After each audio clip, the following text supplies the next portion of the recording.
আমাদের আর্টিস্ট সায়েন্সের আজকের ক্লাসে সবাইকে স্বাগতম। আজকে আমরা আলোচনা করব সোর্স নিয়ে, ইলেকট্রিক্যাল সোর্স নিয়ে। ইলেকট্রিক্যাল সোর্সকে আমরা জানি দুই ভাগে ভাগ করা হয়, একটা হচ্ছে ইন্ডিপেন্ডেন্ট সোর্স আর একটা হচ্ছে ডিপেন্ডেন্ট সোর্স। এই ইন্ডিপেন্ডেন্ট এবং ডিপেন্ডেন্ট সোর্সটাকেও আবার দুই ভাগে চাইলে ভাগ করা যায়। একটা হচ্ছে ভোল্টেজ সোর্স, তো আমরা এখানে একটু লিখে ফেলি। একটা হচ্ছে ভোল্টেজ সোর্স, আর একটা হচ্ছে current source.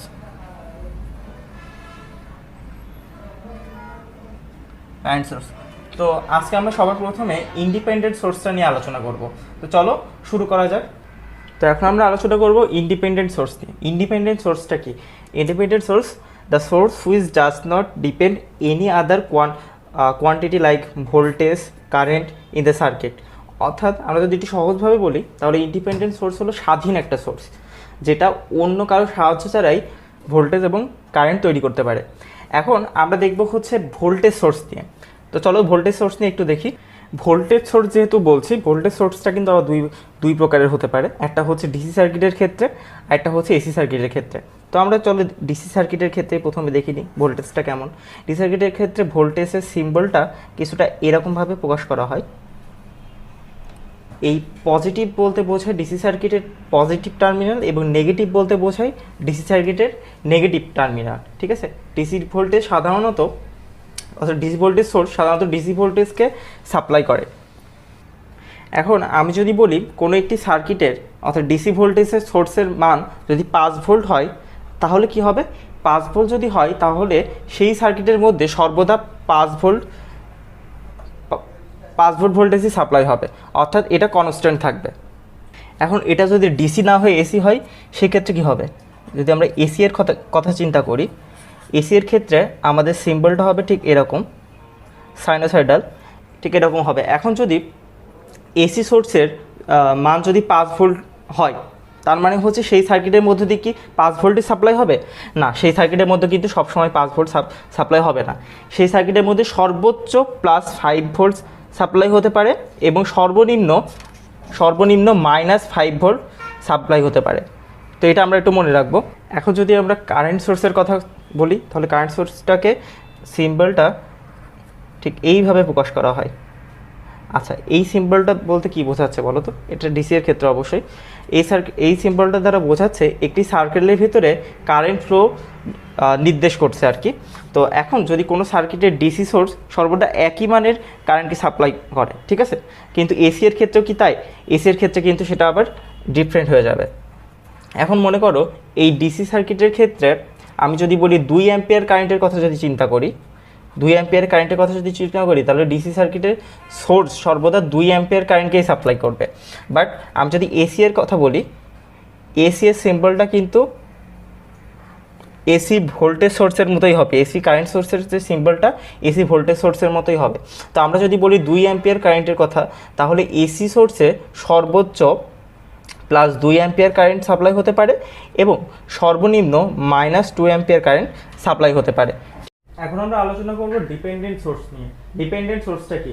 Dependent source, the source whose output value depends upon voltage or current at same other part of the circuit।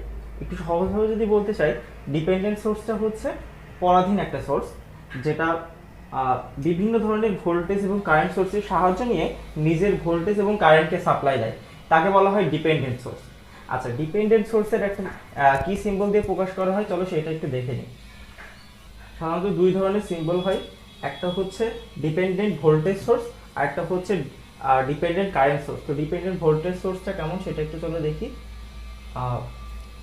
Voltage সোর্সটা হচ্ছে ডায়মন্ড শেপ আকৃতির, সেটা এমন, এটা হচ্ছে পজিটিভ, এটা হচ্ছে নেগেটিভ প্রান্ত, এটা হচ্ছে ডিপেন্ডেন্ট ভোল্টেজ সোর্স। আর যদি আমরা ডিপেন্ডেন্ট কারেন্ট সোর্সের কথা চিন্তা করি, তাহলে ডিপেন্ডেন্ট কারেন্ট সোর্সেরটাও ডায়মন্ড শেপ আকৃতির, যেটা হচ্ছে আমরা আয় দ্বারা প্রকাশ করি। তাহলে আমরা কি দেখলাম? একটা হচ্ছে ডিপেন্ডেন্ট ভোল্টেজ সোর্স আর একটা হচ্ছে ডিপেন্ডেন্ট কারেন্ট সোর্স। তো আমরা যখনই এই ধরনের কোনো সিম্বল দেখব, তখনই আমরা ধরে নিব এটা হচ্ছে ডিপেন্ডেন্ট সোর্স। তো এরপরে আমরা একটু দেখব যে ডিপেন্ডেন্ট সোর্স কয় প্রকার এবং কি কি উপায়ে এটা গঠন হতে পারে, সেই জিনিসটা আমরা দেখব। আমরা দেখতে পাচ্ছি ডিপেন্ডেন্ট সোর্সকে 4 প্রকারে ভাগ করা যেতে পারে। একটা হচ্ছে ভোল্টেজ কন্ট্রোল ভোল্টেজ সোর্স, যেটাকে আমরা সংক্ষেপে ভিসি ভিএস বলতে পারি।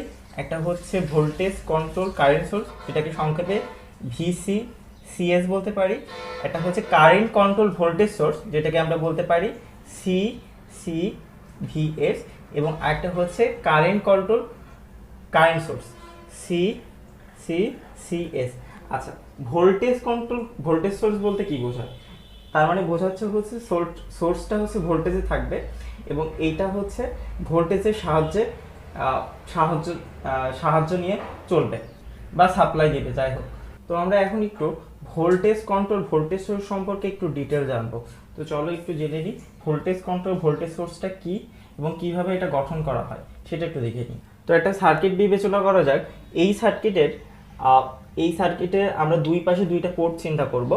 তো আমরা let's consider this part AB port, এটা আমরা ধরে নিব এটা হচ্ছে এবি পোর্ট এ বি, এবং এটা আমরা ধরে নিব এটা হচ্ছে সিডি পোর্ট সিডি পোর্ট।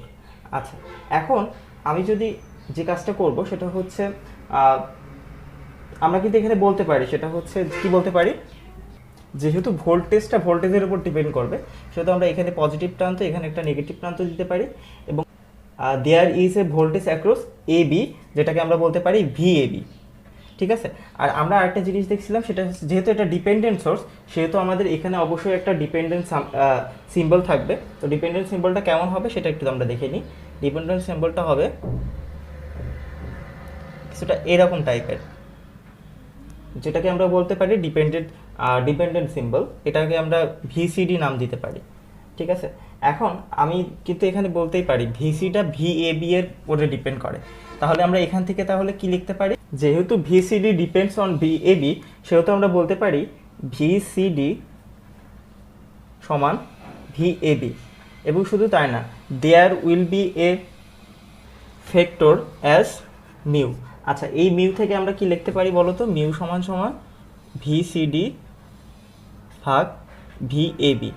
আচ্ছা, তাহলে আমরা এই মিউটাকে আমরা বলতে পারি, যেহেতু এটা ভোল্টেজ, এটাকে আমরা বলতে পারি ভোল্টেজ গেইন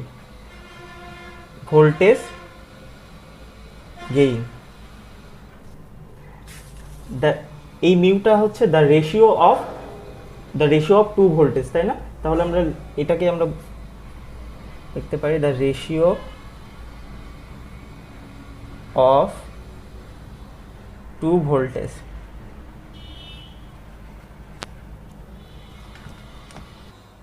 তো বেসিক্যালি আমরা যেটা দেখলাম সেটা হচ্ছে ভিসিডি ডিপেন্ডস অন ভিএবি, যেটা কিনা একই সার্কিটের উপরে অবস্থিত। এবার আমরা যে জিনিসটা দেখব সেটা হচ্ছে ভোল্টেজ কন্ট্রোল কারেন্ট সোর্স। তো ভোল্টেজ কন্ট্রোল কারেন্ট সোর্সটা কেমন সেটা চলো একটু দেখে নিই। আচ্ছা, ভোল্টেজ কন্ট্রোল ভোল্টেজ সোর্সের মতোই এই সার্কিটেও আমরা কনসিডার করব দুইটা পোর্ট এবং টু টার্মিনাল অফ সার্কিট। একটা হচ্ছে এবি, একটা হচ্ছে CD. This AB having a voltage we can say VAB, এটা আমরা ভিএবি বলতে পারি। এবং এইটা this is current nothing but ICD বলতে পারি আমরা, যেটা ডিপেন্ডেন্ট সোর্স বলা হয়। তাহলে আমরা লিখতে পারি না আইসিডি সমান ভিএবি, এবং এখানে একটা কনস্ট্যান্ট থাকবে যেটার মান হবে জিএম। এটা হলো কনস্ট্যান্ট একটা ভ্যালু। তো জিএম সমান আমরা কি লিখতে পারি? জিএম সমান আমরা লিখতে পারি আইসিডি ভাগ ভিএবি। আচ্ছা, ICD current of output port, এটা হলো আউটপুট পোর্ট। আচ্ছা, আমরা এখানে একটু দেখাই, এটা হলো আউটপুট পোর্ট আর ভিএবি হচ্ছে ইনপুট পোর্ট।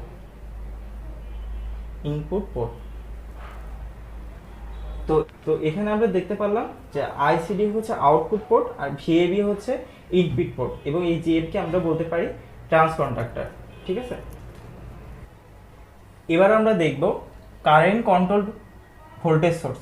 আচ্ছা, যেহেতু কারেন্ট কন্ট্রোল ভোল্টেজ সোর্স, সেহেতু আমরা বলতে পারি ভোল্টেজটা কারেন্টের উপরে ডিপেন্ড করে। রাইট? তাহলে আমরা this time in the network we have input current AB এবং আউটপুট কারেন্ট সিডি। এবং আমরা একটা কথা কিন্তু বলতেই পারি, তাহলে দিস ইনপুট পোর্ট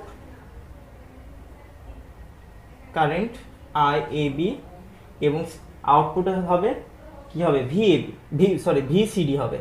তো এই ভিসিডিটা আইএবি এর উপরে ডিপেন্ড করবে, ভিসিডি ডিপেন্ডস অন আইএবি। সুতরাং আমরা লিখতে পারি না ভিসিডি সমান আইএবি।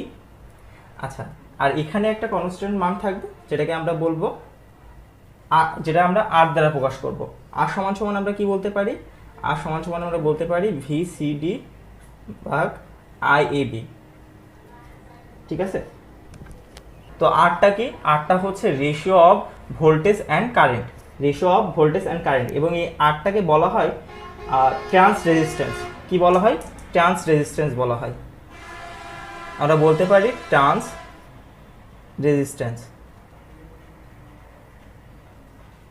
এটাকে তো আমরা কি দেখলাম, বেসিক্যালি এই সার্কিটের ইনপুটে আছে এবি আইএবি এবং আউটপুটে আছে ভোল্টেজ, যেটাকে আমরা সিডি দ্বারা প্রকাশ করেছি, এবং এই ভোল্টেজটা আইএবি এর উপরে ডিপেন্ড করছে।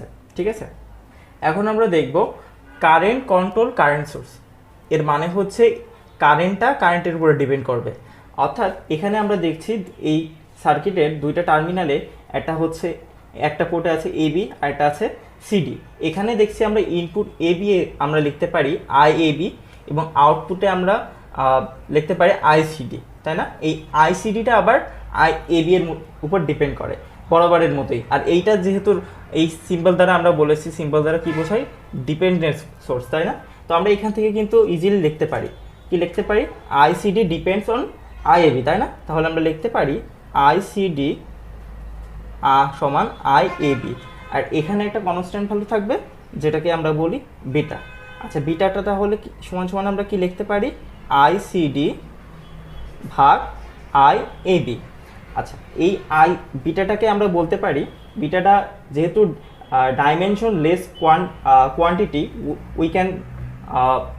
We can say it is a current gain, right? It is a current gain source. তো আমরা এখানে লিখতে পারি কারেন্ট গেইন, কারেন্ট গেইন।